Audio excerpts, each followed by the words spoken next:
Good morning, and thank you for joining us. We are pleased you could be here to mark this important occasion when we release the Crownsville Hospital Memorial Park Final Master Plan, a critical step in advancing the vision of this historic site. So before we begin, I wanted to note that there will be a media Q&A portion at the end, where after all speakers have provided remarks. At that time, we'll ask you to put your name and media affiliation in the chat, and we'll call on you in order to ask your questions. So without further ado, now it's my pleasure to introduce the Anne Arundel County Executive Stuart Pittman, who will share more details about this important milestone. All right, well, thank you for joining us, everybody. This little disappointing that we didn't get to do this in person because you pick up on the passion a little bit more in person, but I think in my case, it's going to be hard to miss. I want to start by, just for folks who don't really understand the magnitude of what we're doing here, to remind people what Crownsville Hospital actually was and what Crownsville Hospital Memorial Park will be. Crownsville Hospital was open from 1911 to 2004, originally started called the Hospital for the Negro Insane. Anybody who wants to read and understand the history of Crownsville, we were blessed to have an amazing book published just this last year as we were doing this work by Antonia Hilton. Everybody who's been involved in this work has read this book. It's called Madness, Race and Insanity in a Jim Crow Asylum. And it's gotten a lot of national attention. So the world is watching, the country is watching what we're doing here because it's been on the national news so much in the last year as a result of that book. So many people who live in the county have their own recollections of what Crownsville was when it was open, and then have had experience since it closed as well. There have been a number of conversations and efforts and planning committees to look at what should happen at this 500-acre site in the geographic center of Anne Arundel County. And we have all watched it crumble since it closed, and even started to crumble before it closed. The state of Maryland owned it. The state of Maryland did minimal maintenance at the site and some security, but lots of vandalism and lots of deterioration since it closed. With 76 buildings on that 500 acres, a central campus that is under a historic easement, a lot of land that is under an environmental easement, it has been a place that has been talked about and talked about and talked about. The problem has always been that it's been controlled by the state of Maryland, and it was not until December of 2022 that it was transferred to Anne Arundel County. One of the big successes of my first term was to get that transferred. As a result of that, my inauguration was at Crownsville, for some of you who remember, in December of 2022. None of the buildings were in any condition to be able to use for that, so we pitched a great big tent. There was meaning to that madness. It was because I believe that the work that we're doing in this plan and the work that we're doing during this 4-year term, and then administrations beyond us, will truly be about the process of healing our people, of learning our history, of connecting with nature, of doing things that will bring us together as a county. And I think as others watch it, participate, and then come and experience it, they will also find the answers that we have found in this process. So I want to say thank you to a whole lot of people who have been working on this, some for many years, but particularly over the last year plus, when we began with Design Collective on this master plan. Cecily Bedwell leading the team. You can watch my podcast with her on Pittman and Friends that we did recently, where we talked about this for 30 minutes. But when that process started, we created, under the leadership of Chris Trumbauer, our budget officer, who also led a process when he was on the county council and represented that area, of planning for Crownsville Hospital Memorial Park, when county leadership did not actually want to acquire it. but Chris led this Crownsville Advisory Committee process. 5 subcommittees: cultural history, health and wellness, equity, recreation and parks, and infrastructure. We brought in Michael Stroud to be the project manager from the Department of Public Works to deal with the nuts and bolts and started right away really with cleaning up the site and taking better care of it and preparing it for what's to come. I want to thank also Janice Hayes Williams, Friends of Crownsville Hospital Patient Cemetery, because over in recent years, there has been a Say My Name memorial ceremony at the cemetery where 1,700 plus residents of Crownsville have been buried. And she and her group went to the archives and got the names of these folks. And as we speak, there's a memorial being built at the cemetery that is just across Interstate 97 from the main part of the campus at Bacon Ridge Natural Area. I want to thank all of our federal delegation because they've all been out there, they've all had tours, and they've all been inspired. And they've also contributed funds, earmarks. We got $4 million, and they're on board. So former Senator Ben Cardin, Senator Chris Van Hollen, Senator Angela Also Brooks, former Congressman John Sarbanes from this district, and current Congresswoman Sarah Elfreth are all on board and will be helping us with the implementation. And then our state delegation that represents the area of District 33, Delegate Heather Bagnall, Delegate Stuart Schmidt, and Senator Don Guile.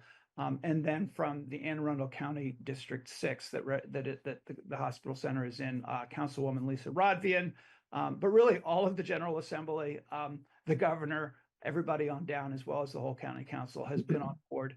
And then county staff, we've got the internal steering committee of the agencies led by our CAO, Christine Anderson. And then I mentioned Mark Stroud, the project manager, but we've had Public Works, Rec and Parks, Central Services, IT, Community Engagement and Constituent Services, our nonprofit center at Crownsville, which is just about to open under the leadership of Jen Purcell, and then the Resilience Authority.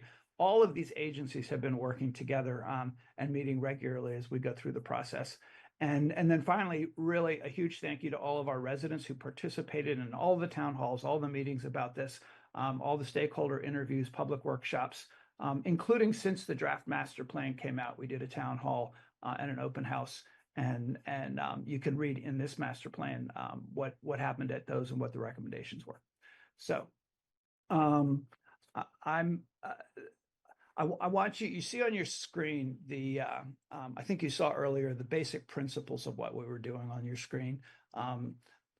That the committees came up with, a place of healing, a place that focuses on mental health and physical health and well-being, a place that is intentional and equitable in providing access, which as a park, it absolutely will, and people will be invited to participate and visit, a place that is truthful about its past, tell the history in a museum. The whole place will be like a living museum, a place that preserves and celebrates its natural beauty, nature.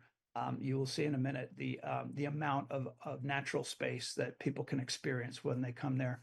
A place that protects and restores the best of its built environment. Those incredible buildings on the central campus will remain as they are on the outside and will be rebuilt on the inside for new uses. They're vacant now. And a place that cultivates educational opportunities. So I think we've talked about a partnership with Bowie State University that is evolving, and we expect a lot of institutions to be planting their roots here at Crownsville, and many of those will be educational institutions. So let's just look at the map here briefly, and then I will pass it on to Jackie Alsop and Chris Trumbauer. I want to go through this map a little bit because it's so extraordinary the way the group that worked on this plan, this master plan, took the visions and the dreams of the residents of this county and their feelings that are in the basic principles about this land, and put it on paper in a way that it's all there once it gets built out. So everything from, the current North Campus where the nonprofit center is, and there's existing, some of that is county owned. We'll continue to provide space for some great organizations that are working. There's the East Campus where there's Hope House over there, and the food bank is talking about building a new building over there. And so there's going to be some great activity over there. The central campus, of course, is where we hope to have a museum there. That's a major part of this plan. But then other institutions in those main buildings, and the master plan talks about some of the things that are likely to be there. But obviously partnerships have to be created with the organizations that will run those. The historic farmstead part of it is a lot of people said they wanted community gardens and places where people could actually not just connect with nature, but grow things and experience the healing power of that. And there's a history of that at Crownsville that also it's really appropriate that it be on that part. The nature aspect of it, the North Forest, the South Forest, you can see how much land there is there.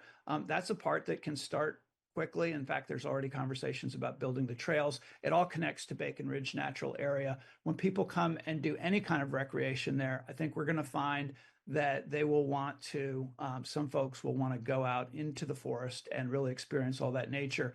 But then there's that path of reverence that leads to the cemetery and the meadow, where currently there's wastewater treatment, it'll be restored back to a meadow the way it was, with an incredible path meandering through in the same way that we meander through our efforts to discover the meaning of life and heal ourselves, our mental health, our physical health. And there's some amazing images in this plan about what that path could look like. There's active recreation, the Campanella building, which was used by the residents, by the hospital at one time, and has been used since by a school, vacant right now, but we want to do indoor recreation there and restore that building. And then a track that can be used for running, for walking, and then folks can go from there out into the rest of the park. And additional ball fields. There's a history of that. There's currently some ball fields there. We want active recreation to bring people onto the campus. And then you go to the South Campus, and one of the things I'm most excited about is the Meyer building, that large footprint of a building that is not in terrible shape, can definitely be rehabbed, and is set up in a way that it can be transitional housing, it can be small apartments, it also can house a veterans and family health clinic, to provide services to people, as Crownsville always did. And there's some housing possibilities in some of the buildings that are around that and on the South Campus as well. So I really encourage people to dig into this thing and look at the drawings, because that's what makes it come to life. You can read the words as well. And we understand that this is going to take a long time. So they've divided some of these things into what can happen in the first 5 years and what might take longer the next 5 years. We understand that this is going to be very expensive, and there are cost estimates for the different aspects of it, so one can actually do some math and start to get a sense of what things will cost. But we expect the institutions that are going to be there to bring their own resources. This is going to be, more like a co-op than the county taxpayers in the county just doing all the work and then saying, come participate. But we also know that we've seen this with the $30 million that we got from the state of Maryland, the General Assembly, our partners there from day one. That is the money that we're using to get the initial infrastructure done and this planning done as well. We truly believe that there will be a lot of interest outside philanthropy, government at every level. And then, of course, the people of Anne Arundel County are obviously excited about this being an amazing park that everybody can go to and heal. So I will stop with that. I could go on and on and on waxing about how excited I am about this, but there are people who have been closer to it than I. And the first one is Jackie Alsop, who led the cultural history group throughout this process and who has direct experience with Crownsville herself and her family over the years. And so I'll turn it over to Jackie. Good morning, County Executive Pittman and all in attendance of this meeting today. I speak to you today as a former employee of the Crownsville Hospital Center and as a member of the Crownsville Hospital Memorial Park Advisory Committee, where I had the privilege of serving as the chair of the History and Cultural Subcommittee. My journey with Crownsville began in 1970 and spanned until 1998, when I started as a direct care worker and ultimately advanced to the position of Assistant Director of Nursing. Over the years, I had the opportunity to witness firsthand the strides made in patient care at the facility. When new employees were hired, they underwent specialized classes where they learned how to deliver direct care to patients, making the start of their journey toward providing compassionate professional service.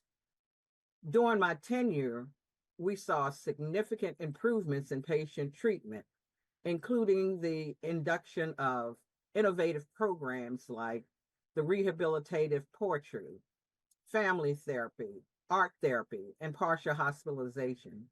These programs brought a higher standard of care and healing to the patients at Crownsville.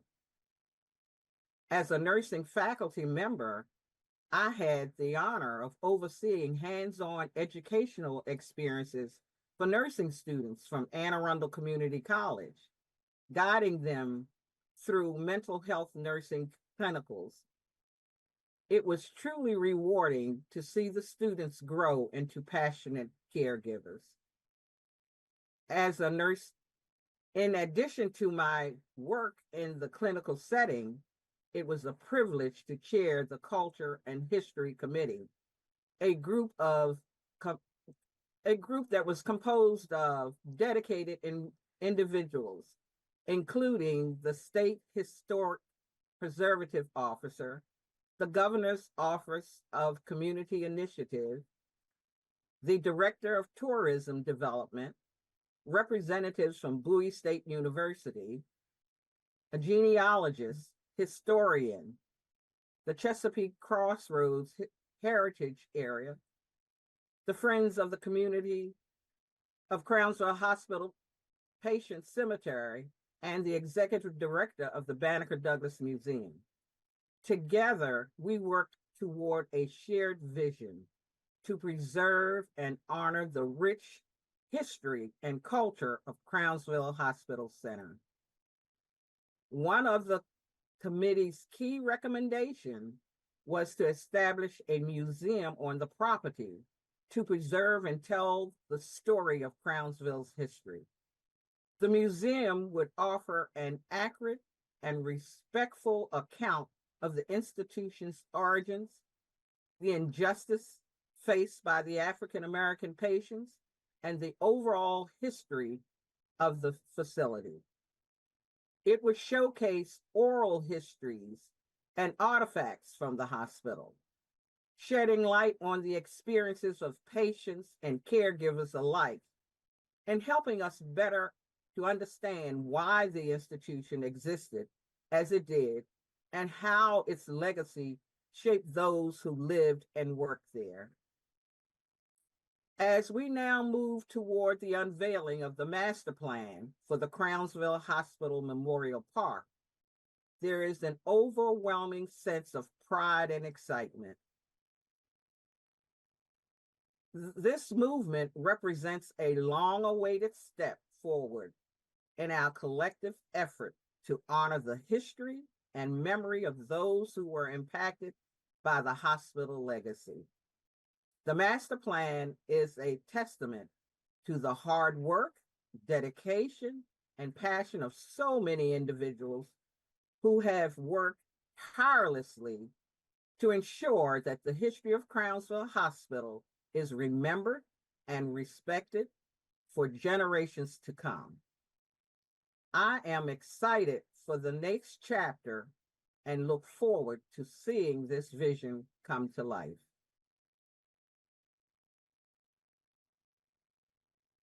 Thank you so much, Jackie. Appreciate those thoughts. Hi, everyone. I'm Chris Trumbauer. I am the county budget officer, but also the county executive had asked me to be the chair of the Crownsville Advisory Committee. I'll be our last speaker today, and I just want to close with a couple of quick thoughts.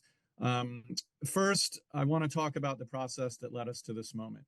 I've personally been involved in Crownsville for over 15 years, dating back to when I was a county council member representing the district.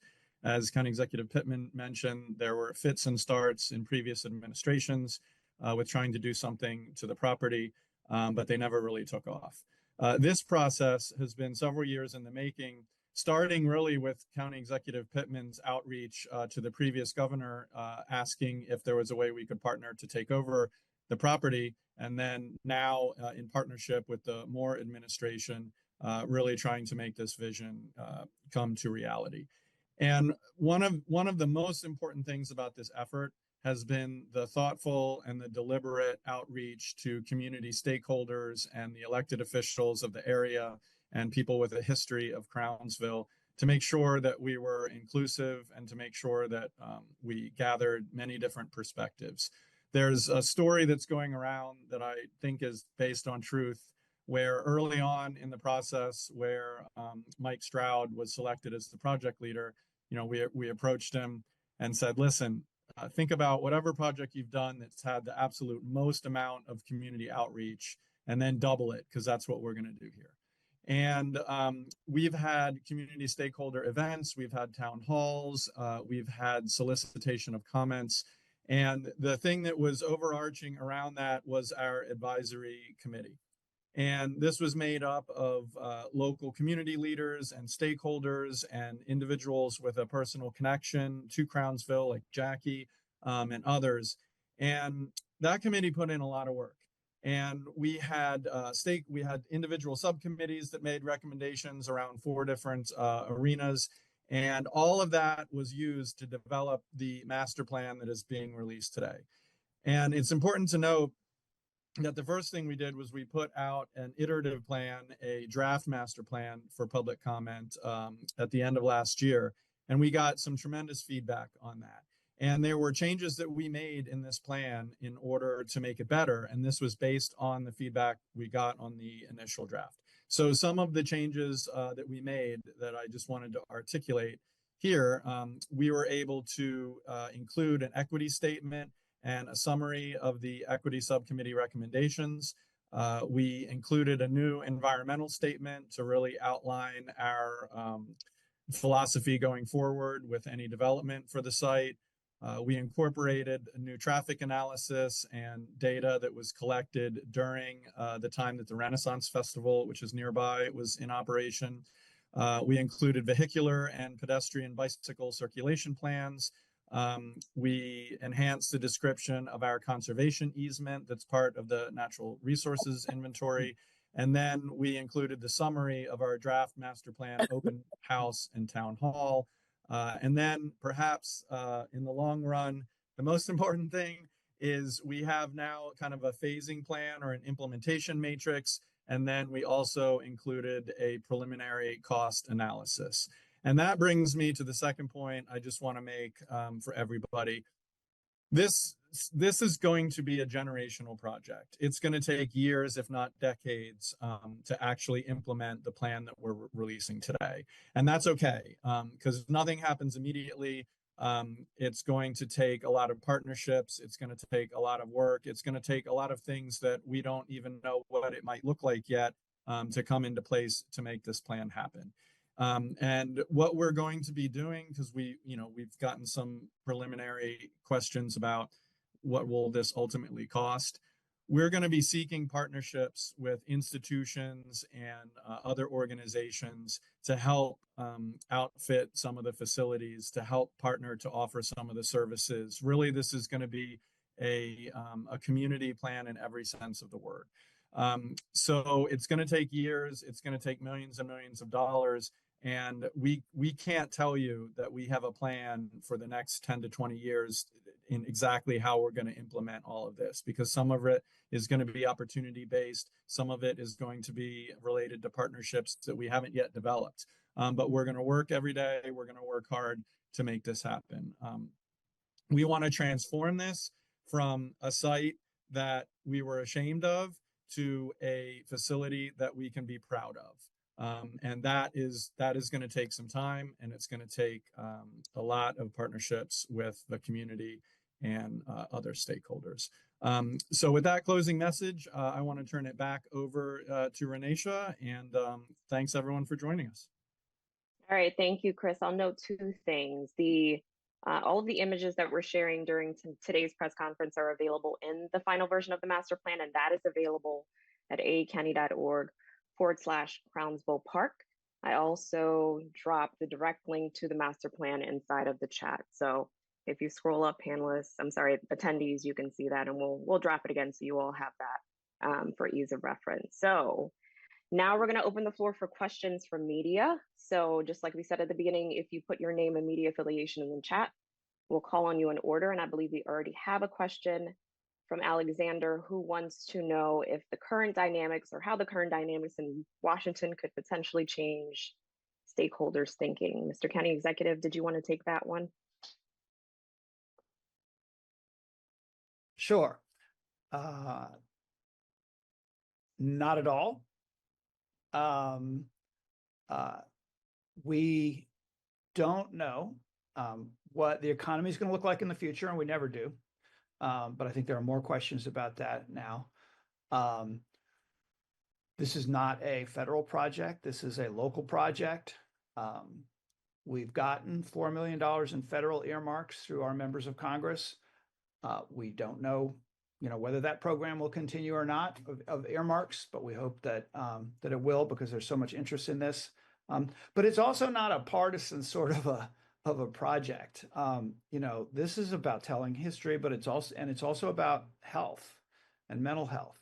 And yeah, it's about equity, and it's about Black history. We're in Black History Month right now. And so it's a wonderful time to be putting out this master plan.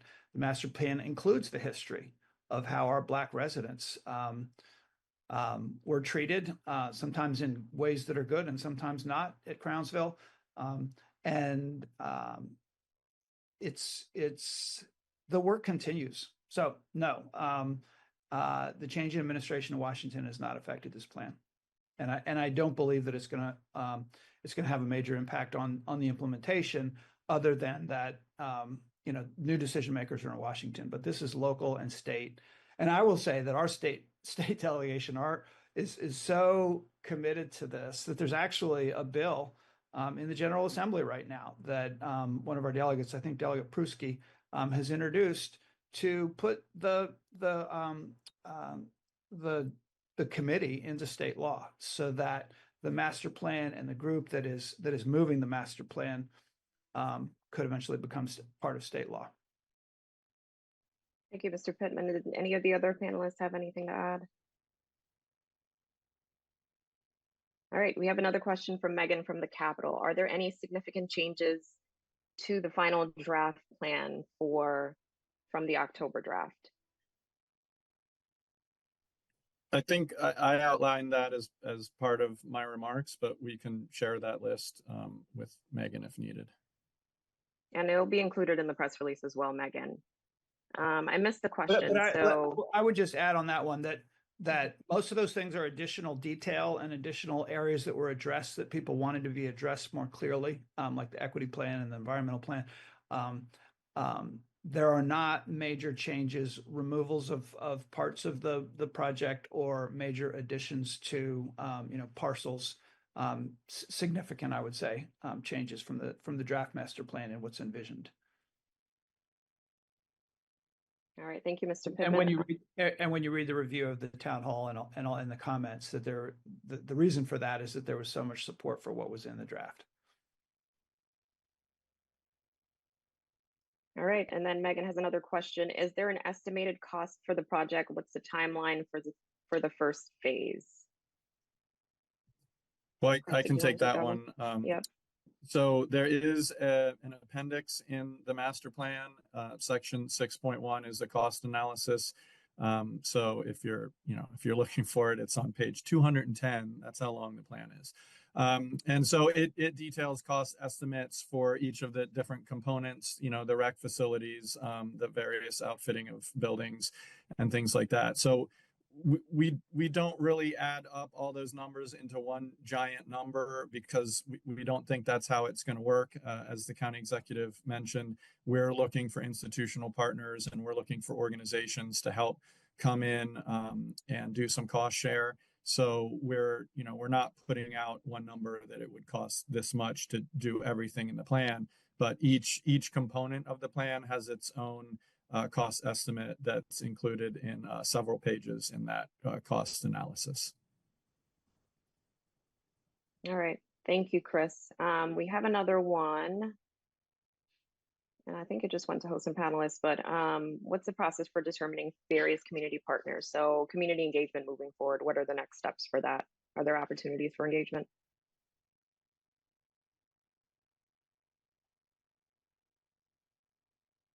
So Chris, why don't you, Chris is, oh, no, Well, Mike Stroud's yeah, the project manager, and he's come on the screen to answer that question for us. Yes, definitely. Future engagement. So we're going to, we have the plan. We have the outline for the entire 500 acres. We're going to pull individual projects out as we move along in the phasing plan. And each of those individual projects will have a community outreach. It'll be more focused than the overall master plan outreach that we've done before. An example would be the Campanella building. If we were working on rehabbing the Campanella building and going through the process of getting that back in service, we would have public meetings that would focus on that component. All right, thank you, Mike. And then an additional question is, are there any plans for the park to be added to the National Register? Yeah, my understanding is that we have people exploring that process, and that's underway to explore it. There are questions about, the benefits of doing it and maybe some of the impediments. I've heard recently that the impediments are not as significant as we may have thought. We can't commit yet to when or whether that will happen, but we're pursuing it. Oh, Michael was ready to answer that, but how did I do, Michael? That was fine. And that going back to components that were added from the draft to the final, that is included in the final draft, a listing of our interest in pursuing that. So that's included in the final plan. All right, and then we have another one about the proposed dates for start for phase 1 and phase 2, and I believe that's included in the timeline, but they're not hard dates. But Chris, you want to take another stab at that? Yeah, so I mean, we don't have individual start dates for any of the specific components yet. We were working hard to get to this point where we put out the master plan. So there's certainly some things that could be done quickly. Some of the rec and park amenities could be started soon, but some of the other things in the plan that involve some of the existing facilities, that's obviously going to take some time. It's going to take some funding. And so we don't have individual implementation dates associated with those yet. In the plan, things are grouped together, kind of near-term things and medium-term and longer-term things. So we will all be working on this to implement the components as quickly as possible, but we can't give specific dates yet at this time. However, there is work being done with, that first $30 million, and maybe Michael can talk about, some of the electrical system work, some of the wastewater work, et cetera. Yes, absolutely. So if you look at the section that was added, the phasing plan, section 5.2, the action matrix, several of those first 5-year items are underway. We knew the utilities on site, the electrical, the water, the sewer, both the water treatment plant, wastewater treatment plant. We knew all those needed some help early. So those have about a year head start into this process. The trails, as was mentioned before, natural surface trails, we think that's a good starting point. So that's underway.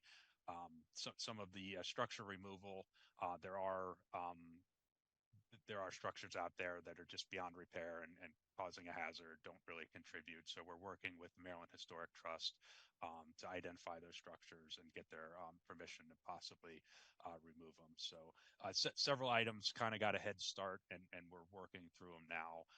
But in that phasing plan, there are other items that'll start coming online early. All right. In the interest of time, I want to make sure that I'm addressing some questions or follow-up questions that some folks have.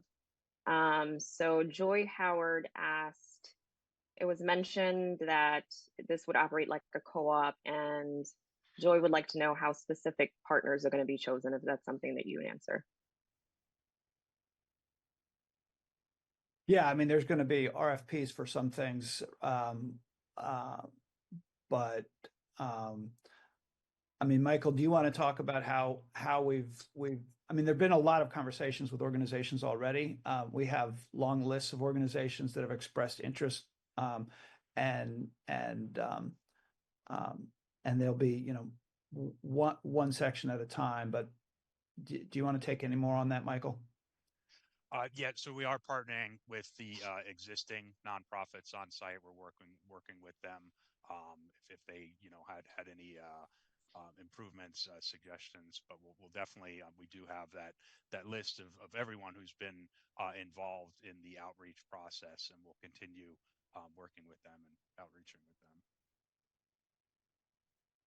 All right, thank you. And then we have another one that says, will for-profit entities be invited into future possible redevelopment opportunities, housing, for example? Well, there's nothing saying nonprofits only. For-profits, absolutely. As things grow, I mean, there could be, all kinds of opportunities. They do need to be consistent with the master plan's basic principles. And on housing in particular, the answer is yes, particularly in existing buildings. So, for instance, the Meyer building, and then there are some buildings that were staff housing that were close to that. And for those, they will be third-party organizations involved in that. And like we always do, if we're contracting with an organization to do something on county property, then, you know, we put out an RFP to see who's interested in doing it. But there are buildings where housing can be provided and will be. All right. Do any other members of the media have any questions? In the interest of time, we're going to have to end the Q&A portion now, but I know that there are some stakeholders on the line that have additional questions. And I want to reassure you that you can submit those to crownsville-park-comments@aacounty.org, and someone will answer them. All right. Seeing none, thank you so much for joining us, and have a great day. Stay warm. Thanks, everybody.